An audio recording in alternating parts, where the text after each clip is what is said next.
Hello दोस्तों, curious academy के YouTube channel पे एक बार फिर से आपका स्वागत है। मेरा नाम विजय है और आज हम क्लास 12th इकोनॉमिक्स को आगे और पढ़ने वाले हैं। हमने हमारे पहले वीडियो के अंदर हमारी जो दो बुक्स हैं, macro economics and Indian economic development, अब तक हम इन दोनों बुक्स का इंट्रोडक्शन कर चुके हैं। उनके अंदर जो बेसिक टर्म्स थी उसको थोड़ा सा बहुत डिस्कस कर चुके हैं। आज हम हमारी इकोनॉमिक्स की जर्नी को शुरू करने वाले हैं। ठीक है, आज हम करेंगे मैक्रो इकोनॉमिक्स शुरू करेंगे। हमारी पहली बुक है मैक्रो इकोनॉमिक्स में जो हमारी पहली यूनिट है, मैक्रो इकोनॉमिक्स में जो हमारी पहली यूनिट है दैट इज नेशनल इनकम। आज हम हमारा सफर इससे शुरू करेंगे। इस यूनिट को बेसिकली 4 चैप्टर में डिवाइड किया गया है। ठीक है, तो बने रहिए मेरे साथ अंत तक। इस वीडियो में हम इस बुक में, चैप्टर में, यूनिट में लाइन बाय लाइन पढ़ेंगे, स्टेप बाय स्टेप पढ़ेंगे, ताकि आपके दिमाग में एक क्लियरिटी रहे और आप एक लिंक स्टेब्लिश कर पाओ। ठीक है ना, आए समझ में? तो चलिए करते हैं शुरू हमारा आज का ये वीडियो मेरे विजय के साथ। चलिए आज हम हमारा यूनिट 1 का पहला चैप्टर शुरू करते हैं। बेसिकली जैसे कि हम जानते हैं हमारी यूनिट का नाम क्या है, नेशनल इनकम यानी कि राष्ट्रीय आय।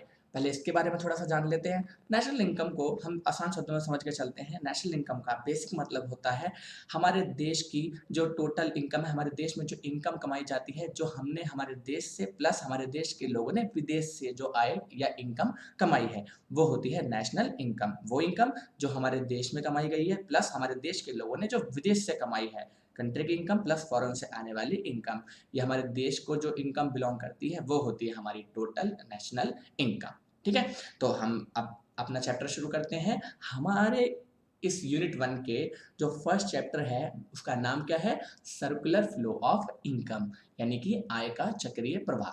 ठीक है, अब देखो क्योंकि हम पढ़ रहे हैं भाई मैक्रो इकोनॉमिक्स, तो भाई इसका इंट्रोडक्शन तो बनता है कि basically what is macro economics, समष्टि अर्थशास्त्र होता क्या है। ठीक है, चलिए समझते हैं इसको। देखो, समष्टि अर्थशास्त्र या मैक्रो इकोनॉमिक्स का बेसिक मतलब होता है, बेसिकली ये जो वर्ड है मैक्रो, ठीक है ना, ये आपके मैक्रोस से निकला है जो कि एक ग्रीक वर्ड है। ठीक है ना, ग्रीक में इसका मतलब क्या होता है, लार्ज, यानी कि जो मैक्रो है वो लार्ज ग्रुप की स्टडी है। और सिंपल समझे, मैक्रो इकोनॉमिक्स मींस कि इकोनॉमी एज अ होल की स्टडी, जहां पर हम ऐसे इकोनॉमिक इश्यूज को पढ़ेंगे, ऐसे इकोनॉमिक प्रॉब्लम्स को पढ़ेंगे जो पूरी इकोनॉमी, पूरे देश के लिए है। ये प्रॉब्लम किसी एक व्यक्ति, किसी एक पर्सन की नहीं है। इसमें जो भी इश्यूज पढ़ेंगे वो इश्यूज पूरी इकोनॉमी को इक्वली इम्पैक्ट, पूरी इकोनॉमी पे इक्वल असर डालेंगे। ठीक है, ये होती है मैक्रो इकोनॉमिक्स। चलिए क्विकली इसकी डेफिनेशन देख लेते हैं। That branch of economics that deals with economic problems और economic issues at the level of economy as a whole, यानी कि ये इकोनॉमिक्स की वो ब्रांच है जहां पर हम उन इकोनॉमिक प्रॉब्लम्स को, उन इकोनॉमिक इश्यूज को पढ़ेंगे जो कि पूरी इकोनॉमी एज अ होल के लिए है, पूरे देश के लिए है। यहाँ पर हम हमारी इकोनॉमी को एक मानकर पढ़ेंगे, यानी कि ब्रैकेट में क्या लिखा हुआ हमने, it is the study of economy as a whole. यहाँ पे हम पूरी इकोनॉमी को एक मान के पढ़ेंगे। एग्जाम्पल में अगर इसका ले तो एग्जाम्पल क्या होगा इसका, एग्रीगेट डिमांड।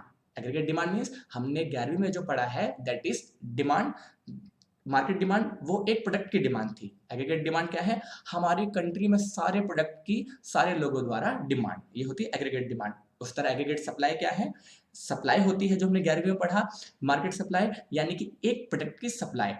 एग्रीगेट सप्लाई क्या है, हमारी पूरी इकोनॉमी में सारे लोगों के, सारे प्रोड्यूसर्स की सारे गुड्स को लेके सप्लाई। ठीक है, उस तरह नेशनल इनकम, अब ये एक बंदे की इनकम तो है नहीं, ये इनकम पूरे देश के सारे लोगों की इनकम है।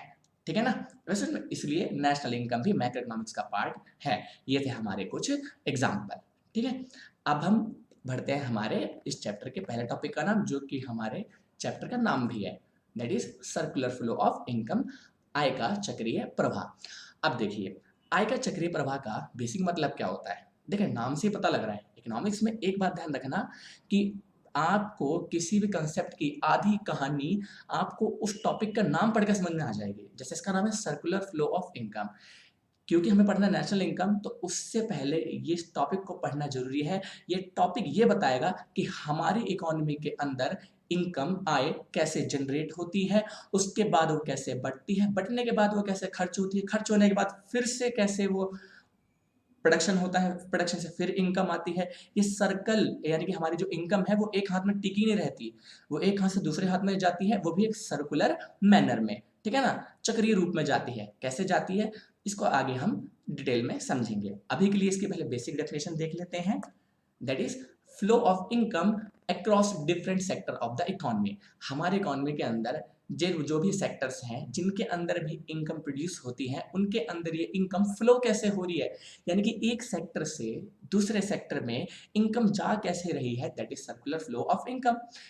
ठीक है, अभी भी अगर आपको अभी भी थोड़ा कम क्लियर होगा ना, चलिए आइए इसको थोड़ा पहले इसका है ना इसके फेसिस पढ़ लेते हैं कि ये जो सर्कुलर फ्लो है ये किन किन फेसिस में काम करता है, उसके बाद हम ये हमारी बड़ी डेफिनेशन को देखेंगे। ठीक है, चलिए आइए पहले हम 3 faces of circular flow of income देख लेते हैं।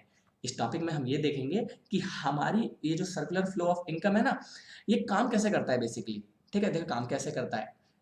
सबसे पहले इकोनॉमी के अंदर होता क्या है, सर्कुलर फ्लो ऑफ इनकम की शुरुआत होती है प्रोडक्शन से, जनरेशन से। इस फेज को बोलते हैं जनरेशन फेज। इस फेज में प्रोडक्शन होता है। अब प्रोडक्शन हुआ, ठीक है ना, प्रोडक्शन होगा तो इसके बाद क्या होगा, प्रोडक्शन में लोगों ने करी है मदद भाई, है ना, कोई आयोजन में लोग काम करने गए प्रोडक्शन में। अब जिसने प्रोडक्शन किया है ना, अब उन लोगों में आय का वितरण होगा, उन लोगों में इनकम डिस्ट्रीब्यूट होगी। ठीक है ना, जिन लोगों ने प्रोडक्शन में हेल्प करी उनके अंदर आय का वितरण होगा, उन लोगों को आय मिलेगी, उन लोगों में इनकम का डिस्ट्रीब्यूशन होगा। अब लोगों को पैसा आ गया, ठीक है ना, लोगों ने प्रोडक्शन किया तो उसके बदले उनको पैसा मिल गया।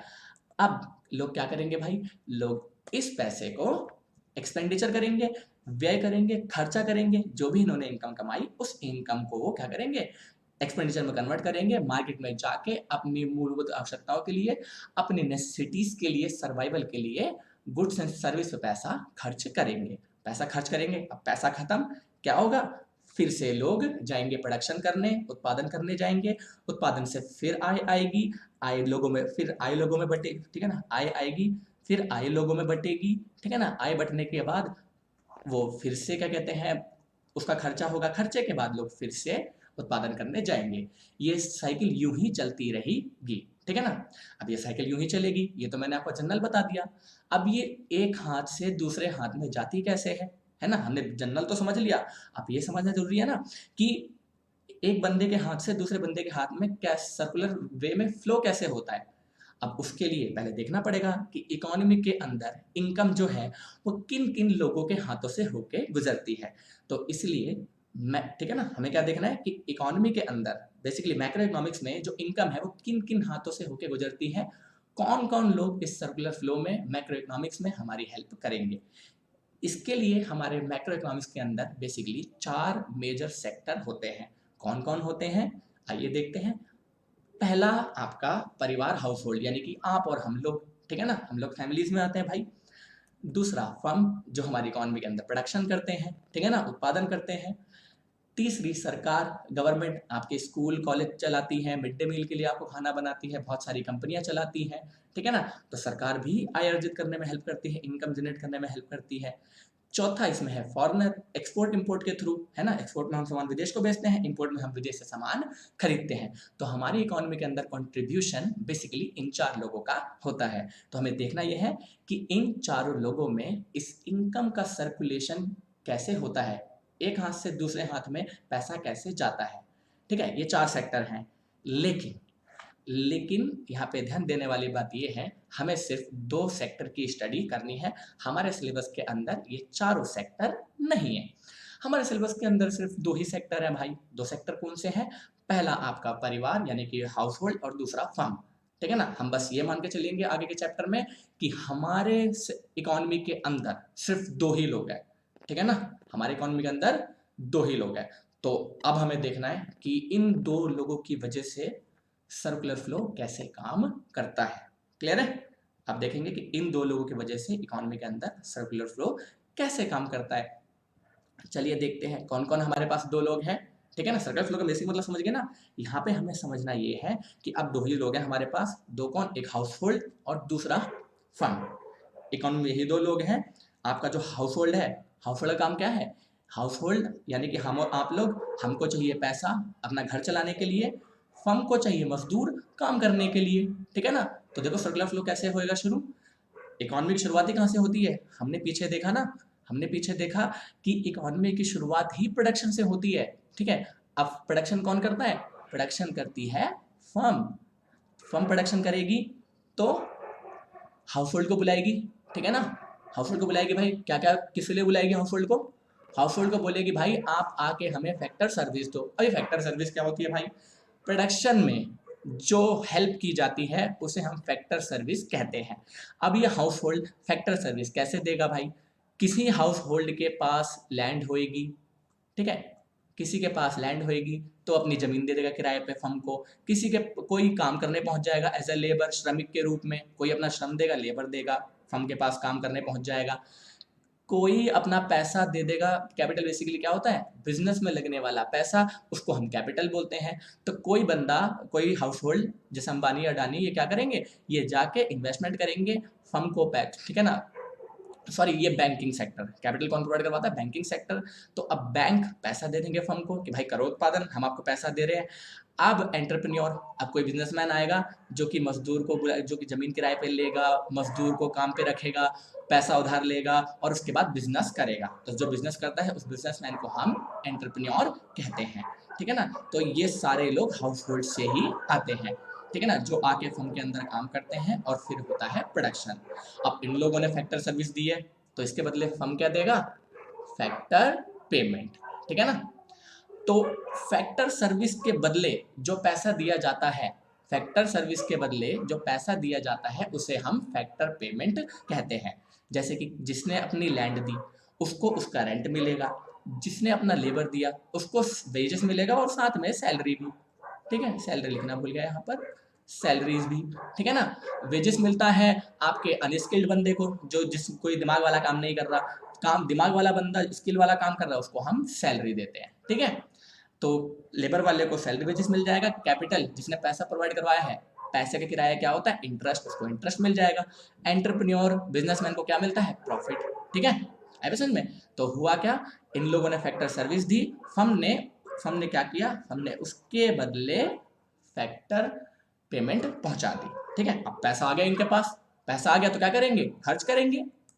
तो अब होगा उपभोग व्यय, वस्तु और सेवाओं पे खर्च, कंजम्पशन एक्सपेंडिचर। ठीक है, आई समझ में। अब ये खर्चा करेंगे फर्म के गुड्स एंड सर्विसेज पे, तो फर्म क्या करेगी, फर्म उनको फिर supply of goods and services, firm उनको गुड्स एंड सर्विस सप्लाई करेगी। ठीक है, फर्म को गुड्स एंड सर्विस सप्लाई करेगी ना, तो क्या हुआ कि सर्कल कंप्लीट हो गया। अब इन्होंने फर्म के गुड्स पे खर्चा किया। ठीक है, फर्म ने उसके बदले उनको गुड सर्विस दे दी है। ठीक है ना, ये गुड सर्विस दिए, यहाँ गुड सर्विस दिए, साइकिल होगी खत्म। ठीक है ना, फर्म के हाउस होल्ड के पास गुड सर्विस आ गई, पैसे खत्म हो गए, पैसे खत्म हो गए तो फिर से फैक्टर सर्विस देंगे ये। ठीक है ना, फिर से अपनी फैक्टर सर्विस देंगे यहाँ। ठीक है, फिर से फैक्टर सर्विस देंगे और फैक्टर सर्विस के बदले ये इनको फैक्टर पेमेंट करेंगे। ठीक है, फैक्टर पेमेंट करेंगे, पैसा आ गया इनके जेब में, तो ये अब खर्च करेंगे, उसे खर्च करेंगे फर्म के पास। ठीक है ना, खर्च करेंगे तो फर्म इसके बदले उनको गुड्स दे देगी। ठीक है, गुड्स दे देगी, इनके पास पैसा फिर खत्म। ये सर्कल ऐसे ही चलता रहेगा। ये होता है सर्कुलर फ्लो ऑफ इनकम। ठीक है ना, आई समझ में। तो देखो, अभी हमने पीछे हमने पढ़ा सर्कुलर फ्लो ऑफ इनकम। अब अगला जो हमारा टॉपिक है that is types of circular flow of income. कि जो इनकम का जो फ्लो होता है ना, जो सर्कुलर वे में जो इनकम का फ्लो होता है, ये फ्लो कितने तरह का होता है, ये फ्लो होता है दो तरह का। एक होता है रियल फ्लो, एक होता है नॉमिनल फ्लो।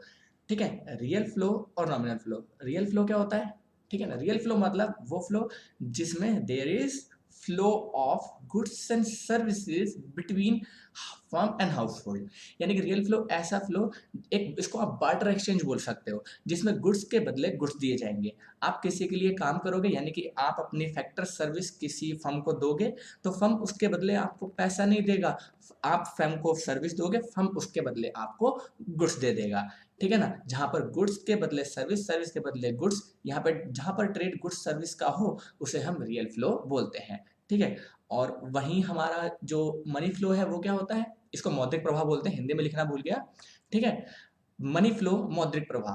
इसका मतलब होता है flow of money between firms and household, यानी कि ये हमारे सर्कुलर फ्लो का वो पार्ट है जहां पर फर्म आपको आपके काम के बदले पैसा देगी, ठीक है ना, जिसमें आपने फैक्टर सर्विस दी लेकिन फर्म आपको उसके बदले क्या करेगी, factor payment in the terms of money, firm यहाँ पे आपको देगी पैसा, ठीक है। तो अब अगर रियल फ्लो समझे, ठीक है ना, डिफरेंस फॉर्म में समझ लेते ताकि क्लियर हो जाए। तो रियल फ्लो में क्या होता है, there is involve of exchange of goods and services, यानी कि रियल फ्लो में गुड्स एंड सर्विसेज का ही एक्सचेंज होता है, यहाँ पे गुड्स के बदले गुड्स, सर्विस के बदले सर्विस ऐसे ली दी जाती है। वहीं दूसरी तरफ मॉनेटरी फ्लो में देखें तो यहाँ पर आपको आपके काम के बदले गुड्स नहीं मिलेंगे, आपको मिलेगी यहाँ पर मनी, यहाँ पर ट्रांजेक्शन होती है मनी से, यहाँ पर ट्रांजेक्शन होती है गुड्स एंड सर्विसेज से, लेन देन गुड्स सर्विस से होता है, यहाँ मनी से होता है, ठीक है। रियल फ्लो में जो है बार्टर एक्सचेंज वाली प्रॉब्लम आ जाएगी। बार्टर एक्सचेंज में प्रॉब्लम क्या होती है कि अगर आपको कोई गुड बेचना है तो आपको ऐसा बंदा ढूंढना पड़ेगा जो आपका गुड लेना चाहता हो, ठीक है ना, और आप जो खरीदना चाहता हो गुड, वो गुड दूसरा वाला बेचना चाहता हो। सिंपल समझो तो डुअल कॉन्फिडेंस यहाँ पर होना चाहिए, आप जो बेचना चाहते हो सामने वाला खरीदना चाहना होना चाहिए, ठीक है ना, आई समझ में। तो यहाँ पर गुड्स के बदले गुड्स लेने में बड़ी मुश्किल होती है, लेकिन ये दिक्कत मॉनेटरी फ्लो में नहीं है। क्यों? क्योंकि मॉनेटरी फ्लो में यहाँ पर हम चीज़ों को मनी से मेजर करते हैं, तो आप देखते हो रियल लाइफ में हर चीज़ की वैल्यू मनी में होती ही है, चाहे साड़ी हो, गाड़ी हो, बंगला हो, कुछ भी हो, हर चीज़ की जो वैल्यू है उसको हम मॉनेटरी फॉर्म में कन्वर्ट कर सकते हैं, यानी कि पैसे मेजर कर सकते हैं, ठीक है। तो मनी फ्लो में चीज़ें होती है मनी से। अब क्योंकि रियल फ्लो के अंदर क्योंकि गुड्स एंड सर्विसेज इन्वॉल्व होते हैं, कोई मनी जैसी चीज इन्वॉल्व नहीं होती, इसे हम फिजिकल फ्लो बोलते हैं, इसको फिजिकल फ्लो भी कहते हैं। और वहीं आपका जो मॉनेटरी फ्लो है, क्योंकि इसके अंदर मनी इन्वॉल्व होती है, ठीक है ना, तो इसलिए इसको हम नॉमिनल फ्लो भी बोलते हैं, ठीक है ना, क्योंकि यहाँ पर यहाँ पे आप काम करोगे तो आपको उसके बदले पैसा मिलेगा, इसको हम नॉमिनल फ्लो भी बोलते हैं। नॉमिनल फ्लो बोलो या मॉनेटरी फ्लो बोलो, बात सेम है, ठीक है। तो ये हो गया भाई, आई थिंक आपको समझ में आ गया होगा कि सर्कुलर फ्लो दो तरह के होते हैं, रियल फ्लो और मॉनेटरी फ्लो। रियल फ्लो में गुड सर्विस आएंगी जहाँ पे लेन देन होगा गुड सर्विस से, मॉनेटरी फ्लो में लेन देन होगा मनी से, ठीक है। चलिए अब हम जरा इस चैप्टर का लास्ट टॉपिक पढ़ते हैं, that is stock and flow variable, stock और प्रवाह। देखिए अब हम जब मैक्रो इकोनॉमिक्स में कई टॉपिक्स पढ़ेंगे, नेशनल इनकम में कई टॉपिक्स पढ़ेंगे, तो अब इकोनॉमिक्स में टॉपिक्स को हम दो और तरीके से बांट सकते हैं, दो तरह के कंसेप्ट आते हैं इसमें, एक होता है स्टॉक कंसेप्ट, एक होता है फ्लो कंसेप्ट। अब ये है क्या, हम किस चीज़ को इकोनॉमी के अंदर स्टॉक बोलेंगे, किस चीज़ को हम फ्लो बोलेंगे, ठीक है ना। हम पूरी मैक्रो इकोनॉमिक्स में किसकी स्टडी करेंगे, स्टॉक वेरिएबल की या फ्लो वेरिएबल की, अभी डिफरेंस देखकर आपको ये बात समझ में आ जाएगी। तो एक है हमारे पास स्टॉक, दूसरा है प्रवाह, ठीक है ना, यानी कि फ्लो। स्टॉक क्या होता है, देखिए स्टॉक मतलब दैट वेरिएबल, वो इकोनॉमिक वेरिएबल है ये, that economic variable which is measured at particular point of time. Economy के वो वेरिएबल, ठीक है ना, चाहे नेशनल इनकम में कुछ भी हो, वो वेरिएबल जिनको हम एक सिंगल टाइम में या एक टाइम पे नापते हैं, एक particular point of time. Particular point of time मतलब ये रहा एक पॉइंट मतलब फर्स्ट फैब, एक फैब को ये मेरे पास मान लो अकाउंट में है 1000 रुपए, ये है स्टॉक, ठीक है ना, जिसमें मैं एक टाइम बता पाता हूँ किसी चीज को, ठीक है ना। ये कितने टाइम में आई ये नहीं बता सकता मैं, बस आज की डेट आज है एक फैब मान लो, तो एक फैब को 1000 रुपए मेरी जेब में पड़े हैं, यह है स्टॉक जिसको मैं एक पर्टिकुलर पॉइंट ऑफ टाइम पे बताता हूँ। फ्लो क्या होता है, flow that variable which is measured over a period of time. Flow क्या है, वो वेरिएबल जिसको हम over a period of time पे नापते हैं। Over a period of time मतलब जिसकी टाइम रेंज हमें पता होती है, पता होता है कि वो चीज कब से कब तक हुई है, यानी कि एक फैब को मेरे पास 1000 रुपए हैं, दो फैब को वो टोटल कितने हो गए 1500, ठीक है ना। तो कितने का चेंज आया इसमें, मेरे चेंज आया 500 का, ठीक है ना। तो मैं जैसे 1000 का नहीं बता सकता था वो कब से कब तक आए, उस तरह 1500 का भी नहीं बता सकता। 1500 में मुझे जानकारी किसकी है, 1500 में टाइम मुझे पता है सिर्फ 500 का, कि ये जो 500 है वो एक डे में आए हैं, एक दिन में आए हैं, 1 से 2 फरवरी के बीच में 500 रुपए ऐड हुए हैं, ठीक है ना। ये है हमारा फ्लो, यानी कि स्टॉक में आने वाला चेंज, ठीक ठीक है ना। स्टॉक में जो चीज आ रही है उसे हम फ्लो बोलते हैं, जिसका हमें टाइम पता होता है। स्टॉक का टाइम हमें नहीं पता होता, इसीलिए स्टॉक की कोई टाइम डायमेंशन नहीं होती। ये बस हम एक टाइम पर ये बता सकते हैं कि आपके अकाउंट में एक फैब को 1000 रुपए है, एक फैब को 1000 रुपए है, लेकिन ये कितने दिनों से है ना, कब तक की कमाई है आपकी ये बताना मुश्किल है। कोई टाइम डायमेंशन नहीं है स्टॉक की। फ्लो की टाइम डायमेंशन है। जैसे मैं बताया, मुझे 1000 की जानकारी नहीं है, 1500 की जानकारी नहीं है, 1000-1500 में मुझे सिर्फ 500 की जानकारी है। क्या जानकारी है कि 1 से 2 फैब में मेरे पास 500 रुपए का चेंज आया, ठीक है ना। तो 500 रुपए जिसका टाइम गिवन है मुझे, वो होता है फ्लो। तो फ्लो की टाइम डायमेंशन होती है, ठीक है ना। इसकी टाइम डायमेंशन होती है, इसका हम टाइम बता सकते हैं, एक दिन, 2 दिन, ठीक है ना, एक दिन, एक साल, एक महीना, कितने दिनों में कोई भी काम हुआ है, वो होता है फ्लो, जिसका टाइम पता होता है हमें। अब क्योंकि स्टॉक का टाइम नहीं पता होता, इसलिए इसको हम स्टैटिक कंसेप्ट बोलते हैं। स्टैटिक यानी कि ठहरा हुआ, ये एक टोटल कंसेप्ट है। आप स्टॉक में टोटल फिगर बता पाओगे कि अभी मेरे पास टोटल कितने रुपए हैं, 1000 रुपए टोटल है मेरे पास, है ना। कब से है, कितने दिन, दिन बता पा रहा हूँ इसमें, मैं नहीं बता पा रहा कि कितने दिनों से पैसे हैं मेरे पास। इसलिए ठहरा हुआ एक स्टैटिक कंसेप्ट है, एक टोटल कंसेप्ट है, ठीक है ना। और ये फ्लो क्या है, एक डायनामिक कंसेप्ट है, ठीक है ना। डायनामिक बोले तो, ठीक है ना, डायनामिक बोले तो ये आपका वो कंसेप्ट है जो आपको फ्लो बताएगा, चेंज बताएगा, ठीक है ना। ये एक डायनामिक कंसेप्ट है, एक चेंज कंसेप्ट है, ठीक है ना। ये देखिए, है ना। तो ये फ्लो क्या है, एक डायनामिक कंसेप्ट, एक फ्लो कंसेप्ट। डायनामिक मतलब जो चेंज होता रहे, तो यहाँ पर हमें प्रवाह, फ्लो वही होता है जो चेंज होता रहे। एग्जाम्पल से सारी बात समझ में आ जाएगी।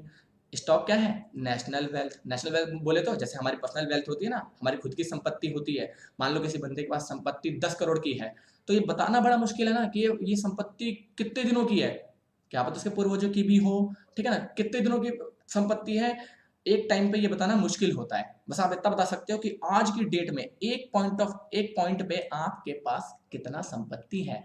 वही संपत्ति हमारे देश के लिए नेशनल वेल्थ होती है। हमारे देश की टोटल संपत्ति कितनी है, मान लो 100 ट्रिलियन है, वो 100 ट्रिलियन अब तक की है, कितने दिनों की है ये बताना बड़ा मुश्किल है, क्योंकि 5000 सालों से हैं हम, तो 5000 सालों में कितने दिनों की संपत्ति है बताना बड़ा मुश्किल है, इसलिए ये स्टॉक है, ठीक है ना। Total number of car, BMW cars, हमारे इंडिया में बीएमडब्ल्यू कार्स मान लो 1 करोड़ है, 1 लाख है, इतने अमीर भी नहीं हमारे यहाँ, 1 लाख बीएमडब्ल्यू कार्स है। तो ये स्टॉक हुआ, फ्लो हुआ, ये स्टॉक है। क्योंकि आप बता पाओगे कि आज की डेट में 1 लाख कार चल रही है मार्केट रोड पे, किसकी, बीएमडब्ल्यू वाली 1 लाख कार चल रही है, तो 1 लाख कार कितने दिनों से चल रही है ये बताना मुश्किल है ना। ये पता कैसे लगेगा, एग्जाम्पल, इधर एग्जाम्पल देखो, BMW cars manufacture during May 21। तो यहाँ इस स्टेटमेंट से पता लग गया कि भाई कि इसमें क्या बोल रहा है फ्लो में, कि मई में मई में जो कारें प्रोड्यूस हुई, तो मई में जो कार प्रोड्यूस हुई उसका तो मुझे टाइम पता है ना, कि वो मई के महीने में, यानी कि उन 31 दिनों के अंदर कार प्रोड्यूस हुई है, मान लो 10,000, ठीक है ना, 10 के 10,000।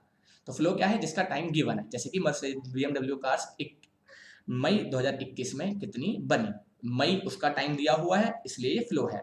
यहाँ पर कोई टाइम गिवन नहीं है, यहाँ बोला है बस total car, total BMW cars, total car 1 lakh है, कितने दिनों से है वो, यहाँ टाइम नहीं पता हमें, इसलिए स्टॉक है। यहाँ पे टाइम पता है, मई, एक महीना यानी कि, तो वो हो गया फ्लो, ठीक है ना। तो ये हो गया। तो आज हमने क्या क्या पढ़ा, हमने पढ़ा सर्कुलर फ्लो ऑफ इनकम, यानी कि हमारी इकोनॉमी के अंदर कैसे इनकम एक सर्कुलर वे में घूमती है। पहले प्रोडक्शन होता है, प्रोडक्शन के बाद उस प्रोडक्शन से इनकम आती है, वो इनकम डिस्ट्रीब्यूट होती है, इनकम डिस्ट्रीब्यूट होने के बाद वो किसके पास, इनकम डिस्ट्रीब्यूट होने के बाद लोगों के परिवार के पास जाती है, फैमिली वाले लोग उसको खर्च करते हैं, खर्च करने के बाद फिर से लोग प्रोडक्शन करने जाते हैं, प्रोडक्शन से फिर से एक्सपेंडिचर होता है, फिर से इनकम बढ़ती है, इनकम बढ़ेगी, और इनकम बढ़ने के बाद फिर से वो पैसा खत्म, उनके पास जाएंगे, ये सर्कल ऐसे ही चलता रहेगा, ठीक है ना। आगे समझ में। तो यहाँ पर हमारा होता है चैप्टर खत्म, क्लियर है। कारण देखिए आगे से बोल रहा हूँ ना, ये वाला पार्ट डाल दिया, ठीक है। तो हमने क्या पढ़ा इस चैप्टर में, हमने पढ़ा कि सर्कुलर फ्लो क्या होता है। सर्कुलर फ्लो हमने पढ़ा, इसका मतलब होता है कि कैसे इकोनॉमी के अंदर इनकम फ्लो होती है, कैसे इनकम जनरेट होती है, जनरेट होने के बाद डिस्ट्रीब्यूट होती है, डिस्ट्रीब्यूट होने के बाद वो खर्च होती है, ठीक है ना। इकोनॉमी के अंदर 2 ही सेक्टर थे हमारे, फर्म और हाउस होल्ड, उनके बीच में ये काम कैसे होता है, फर्म का काम है प्रोडक्शन करना, हाउस होल्ड का है उसका इस काम में हाथ बटाना। तो हाउस होल्ड से लोग अपनी फैक्टर सर्विस देंगे फर्म को, ठीक है ना। तो पहला फ्लो होगा हाउस होल्ड से फर्म को, पहला फ्लो होगा हाउस होल्ड से फर्म को, ठीक है ना, फैक्टर सर्विस देकर।